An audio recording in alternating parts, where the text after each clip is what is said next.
ये क्या ऊपर वाला नीचे वाला ही है। क्वेश्चन थर्ड है को mister x of Mumbai consigned bag consigned 74 bales of goods. Bales मतलब बंडल।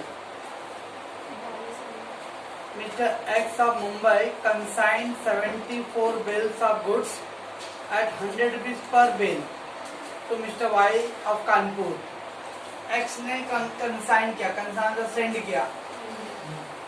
X सेंड करा, जो सेंड करता है क्या होता है? कंसाइनर। तो X कंसाइनर है। किसको सेंड किया? Y को। तो Y कंसाइनी है। 74 बेल से 100 रुपए वाला। ऑन 1 फरवरी 2013 के दिन 2.5% commission is allowed on the sale. और कितना कमीशन है? 2.5%। 21/2 नहीं है, 2 और 1/2 है। 2.5%। X incurred, who is the X? Consignor. तो कंसाइनर incurred, क्या क्या खर्चा हुआ है? X incurred the following expense in connection with the consignment. Boss का खर्चा दिया हुआ है। फ्राइट का 35 रुपए, इंश्योरेंस 12 रुपए। ये क्या भाई, पानीपुरी का हुआ है इंश्योरेंस का? X received 2 month acceptance of ₹1000 from Mr. Y. X received 2 month acceptance. Acceptance मतलब bills payable। तो X को बिल्स पेबल मिला है, किसकी तरफ से? Y से। तो जो जिसको मिला उसके लिए बिल रिसीवेबल होता है, और जो दिया रहेगा उसके लिए बिल्स पेबल, यानी एडवांस पेमेंट है। तो advance payment receive cash account debit, bank account debit, bill receivable account debit to consignee. अब यहाँ पे X रिसीव कर रहा है 2 मंथ एक्सेप्ट है, जो बिल का अमाउंट है, टाइमिंग है 2 महीने वाला बिल है। अब 1000। Y स्पेंड, Y कौन है? Y spent 20 रुपये पर कैरेज एंड 7 रुपये अनलोडिंग चाहिए। Y का खर्चा है 20 रुपए कैरेज का और 7 रुपये अनलोडिंग का। Y sold 30 बेल्स 120 पर बेल। Y ने 30 बेल सोल्ड किया 120 के रेट पे।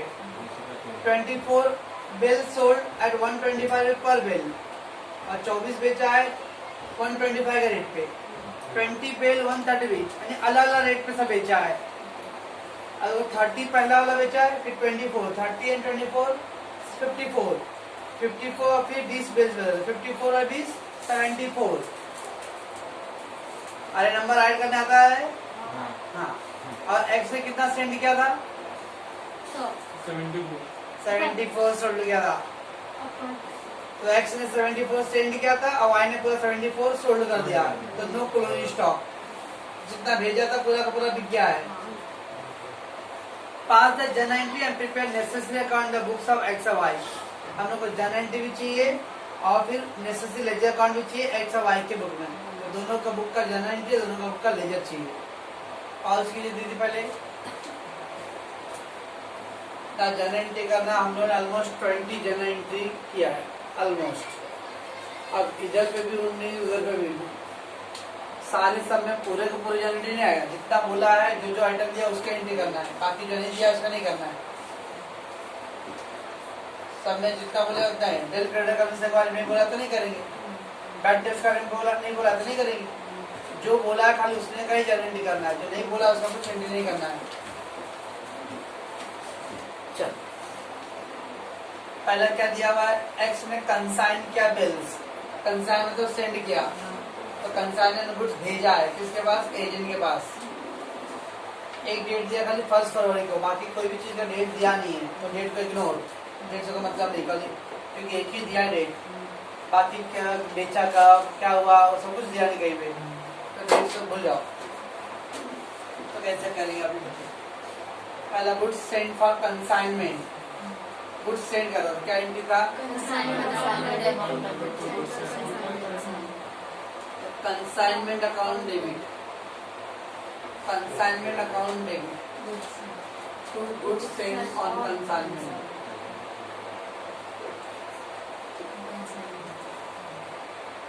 कंसाइनमेंट 74 बिल्स था और एक बिल था 100 रुपए का, 7400 रुपए। being 74 bills at the rate rupees 100 each consigned.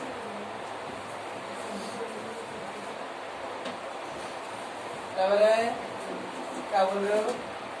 Consignment account debit goods sent on consignment 74 bills का 100 रुपए के हिसाब से 7,400 रुपए। नरेशन लिखेंगे being 74 bills at the rate of 100 each consigned।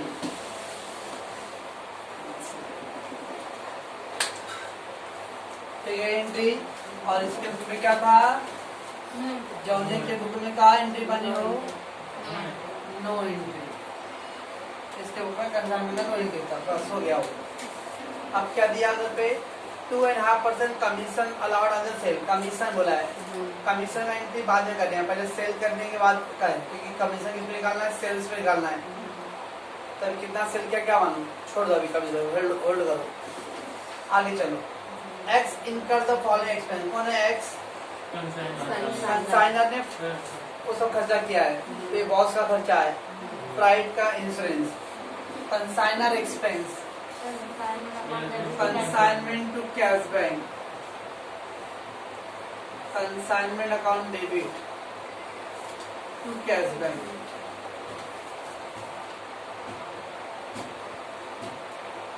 कितना है? 35 रुपए फ्राइट का है और 12 रुपए इंश्योरेंस का, तो 47 rupees. Being consignor incurred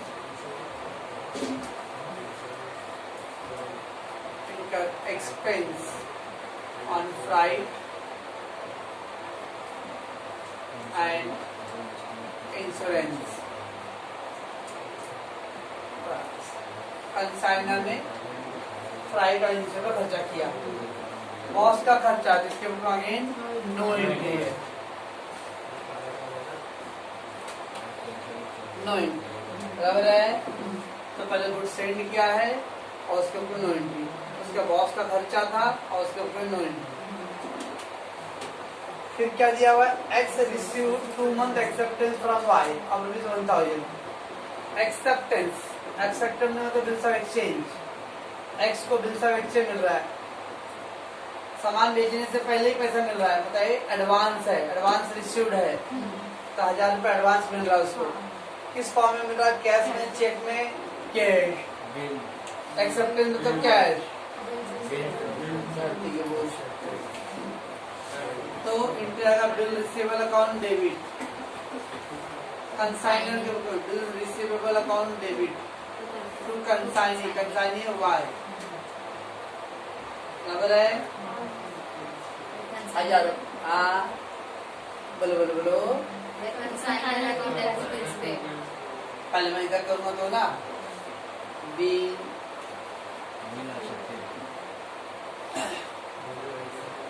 advance received, being advance received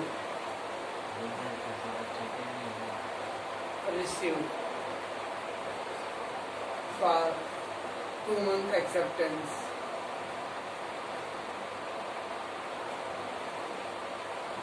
कोई तो टपक रहा बिल एक्सेप्टेंस, लोग बिल एक्सेप्टेड तो बिल्स पेबल बोलते हैं, बिल रिसीव आ रहा था ड्रॉ किया बिल, बिल रिसीवेबल की बुक होते हैं स्टैक्स ड्रॉवर है, ड्रॉवर बिल ड्रॉ किया रहेगा, तो एडवांस रिसीव किया 2 महीने का bill.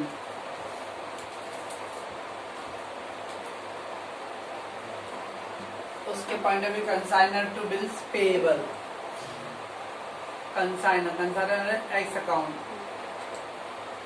Account debit to bills payable 1,000 rupees.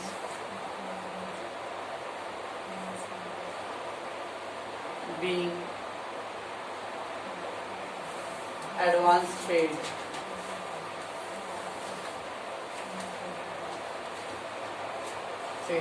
as 2 month bill।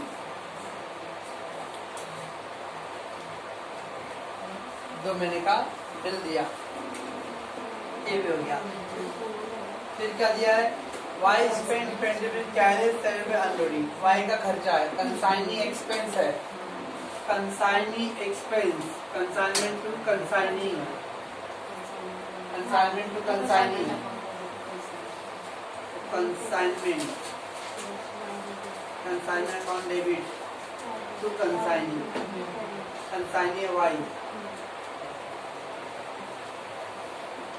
कितना रुपए है? 20 रुपए कैरेज के ऊपर और 7 rupees unloading, 27 rupees. Being consignee spent, consignee spent on क्या बोलते क्या नाम था? Carriage and unloading, carriage and unloading.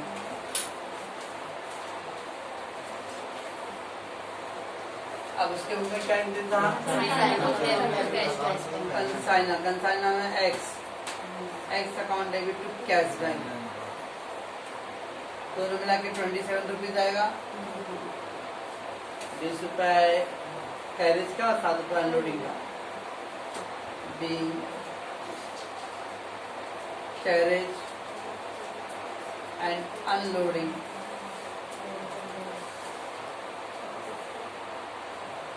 Expense paid. ये हो गया एजेंट का।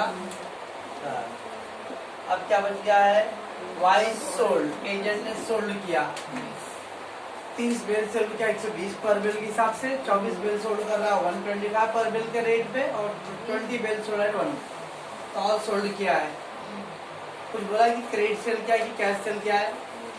ऐसा बोला कि क्रेडिट सेल है, तो कैश सेल है। अब कैश सेल करे क्रेडिट सेल करे, बॉस के बुक में देखिए एंट्री है consignee to consignment, cash sale और क्रेडिट सेल दोनों के इसके बुक में सेम एंट्री है। Consignee, consignee Y account debit to sales to consignment.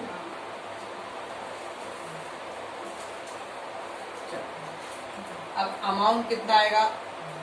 चलो पहले 30 बिल है तो 30 इंटू 120 प्लस, उसके बाद 24 बिल है 24 इंटू 125 प्लस, फिर 20 बिल है 130 का, ये सब ऐड कर लो। 12 3 का 600 इसका और कितना है? 6 8 9200।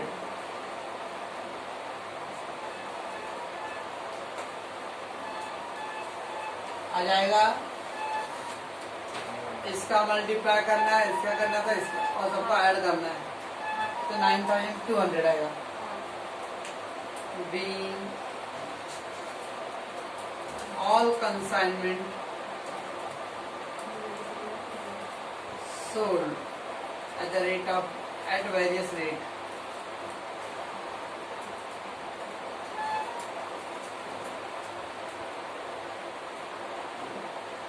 अलग अलग रेट पे बेचा, तो Y account debit consign account debit to consignment, और उसके बुक में क्या एंट्री आएगा? Cash bank to consignor, cash bank to consignor, cash bank account debit to consignor, consignor कौन है? एक्स, पूरा 9200 का सोल्ड किया। Being entire 74 bills sold, पूरा 74 बिल सोल्ड किया, ये आ गया बस। और कुछ दिया है 5000 एंट्री पर बोला है, लेकिन जब सोल्ड किया, सोल्ड के बाद एक कमीशन हमने ऊपर छोड़ दिया था, कमीशन एंट्री करना है। अगेन चाहे डेल क्रेडिट कमीशन हो या नामा कमीशन, इसके ऊपर एक ही एंट्री है, कंसाइनमेंट टू कंसाइनी, कंसाइनमेंट, तो consignment account debit to consignee, consignee वाले में कितना कमीशन है 2.5%। और किसमें निकालने है सेल्स का अमाउंट। सेल कितना क्या था 9,200 इंटू 2.5%, 230 बी 2.5% कमीशन 4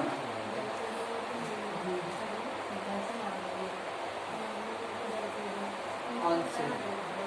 सेल पे 2% कमीशन गया। और उसके बुक में क्या था कंसाइनमेंट 2। अब डेल पेडोवर नहीं बोला है तो नॉर्मल कमीशन है कमीशन। तो consignor X account debit to commission account 230 being 2.5% commission.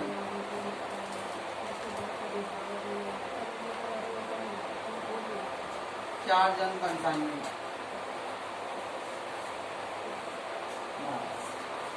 इस तरह जैसे जैसे बोलेगा वैसे वैसे करने पड़े। इतना तो जो बोला है वो किया मैंने। तो क्या क्या पहले गुड्स कंसाइन किया तो goods consign consignment to goods sent down. Consignment पहला एंट्री और उसके कंसाइनमेंट का नो एंट्री। फिर दिया था कमीशन, कमीशन को होल्ड करने आ, सोल्ड होने के बाद कमीशन एंट्री करने आ। उसके बाद क्या दिया एक्स ने एक्सपेंस किया, बॉस ने खर्चा किया तो consignment to cash bank and again there is no entry. फिर क्या बोल रहा है एडवांस में रिसीव किया अगेन द एक्सेप्टेंस मतलब दूसरा exchange bill receivable to consignee उधर कंसाइनर टू बिल्स पेएबल। फिर कंसाइनी का एक्सपेंस दिया है consignee expense consignment to consignee and there is a consignor to cash bank and then entire stock sold किया consignee to consignment यहाँ पे छोड़ गया तो कैश बैंक टू कंसाइनर और फिर कमीशन। मतलब यहाँ तक हो गया। इतना तो जो दिख रहा है वो इसका एंट्री किया हमने। इसके बाद अभी हम लोग को कंसाइनमेंट अकाउंट रफली ड्रॉ करना पड़ेगा और रफली ड्रॉ करने में उसमें कुछ प्रॉफिट लॉस आएगा तो उसका एंट्री करना है। फिर कंसाइनी अकाउंट अब उस समय कुछ बोला क्या बैलेंस कैसे पे करने बोल रहा है। ठीक है अभी तो एडवांस का 1000 रुपये दिया था ना। एजेंट का काम क्या है सब बेच के जो पैसा आएगा वाले पे करेगा। जब तक क्वेश्चन में कुछ मेंशन है कि बैलेंस कैसे पे करने हैं तब तक अपनी मर्जी से कुछ करने नहीं। अगर बोला कि बैलेंस पे किया है बैलेंस सेटल हो गया है चेक से हुआ है या बिल से एक्सचेंज हुआ तो ओके। और अगर कुछ भी पेमेंट के बारे में बोला नहीं है तो समझने का अभी उन्होंने पेमेंट नहीं किया है। अगर पेमेंट के बारे में कुछ बोलेगा कि the balance settlement made final settlement made in the exchange या चेक के थ्रू ड्राफ्ट के थ्रू तब तो पे करेंगे। लेकिन जब तक बैलेंस पेमेंट के बारे में लाइन नहीं दिया रहेगा तो अज्यूम करना है कि अभी तक पेमेंट नहीं हुआ है। ठीक है और दीदी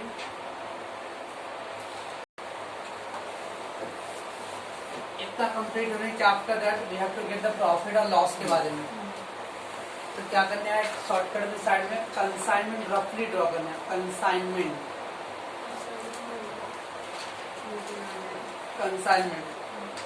एकदम रफली मतलब फेयर वर्क नहीं करना है। और देखना कंसाइनमेंट से जुड़ा पॉइंट कहाँ का है। यहाँ देखो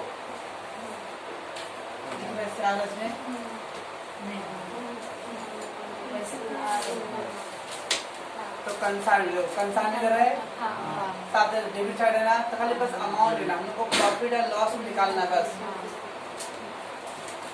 फिर कंसाइनमेंट कहाँ है 47 वो भी डेबिट है।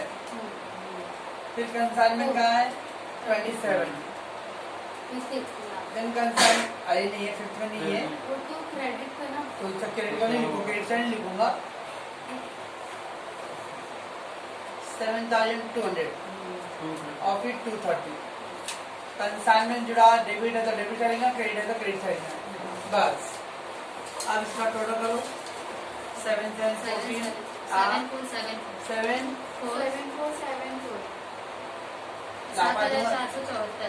7 बंदर ये 230 से सभी जोड़ूंगा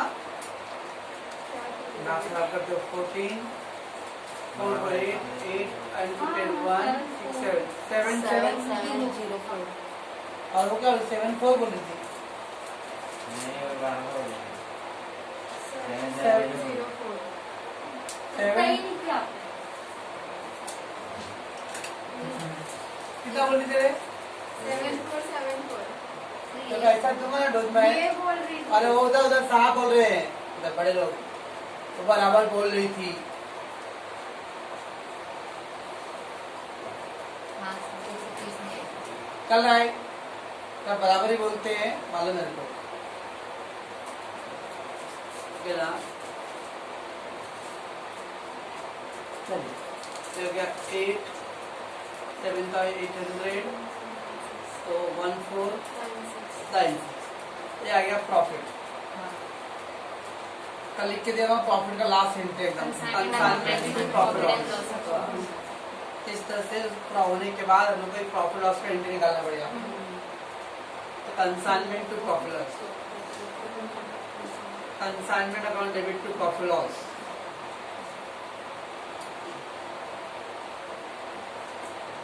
to profit and loss account.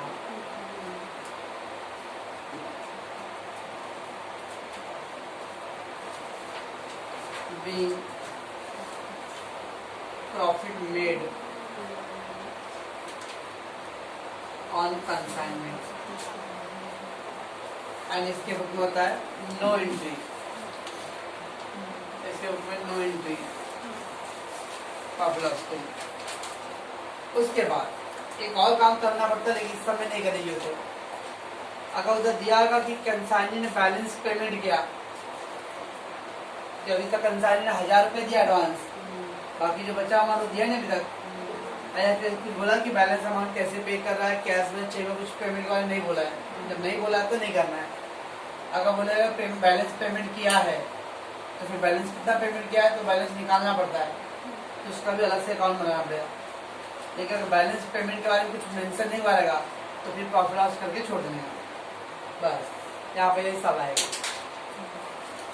Pause कीजिए दीदी। Dash to prepare the necessary account. Necessary मतलब जितना रिक्वायरमेंट है। तो कंसाइनर के बुक में 3 अकाउंट होते हैं नॉर्मली, एक कंसाइनमेंट अकाउंट, एक कंसाइनिंग अकाउंट और एक गुड्स सेंट ऑन कंसाइनमेंट। तो ये 3 अकाउंट जो है कंसाइनर के बुक का है। ऐसा नहीं कि 2 इधर का 2 उधर का। Books of X and consignor, consignor जो मतलब consignment account, consigning account and goods sent on consignment. और जो कंसाइनिंग का बुक रहेगा, कंसाइनिंग का बुक, उसमें खाली कंसाइनर अकाउंट आता है। और अगर डेल ग्रेडर कमीशन रहेगा, डेल ग्रेडर कमीशन, तो बहुत सारे अकाउंट आने वाले हैं।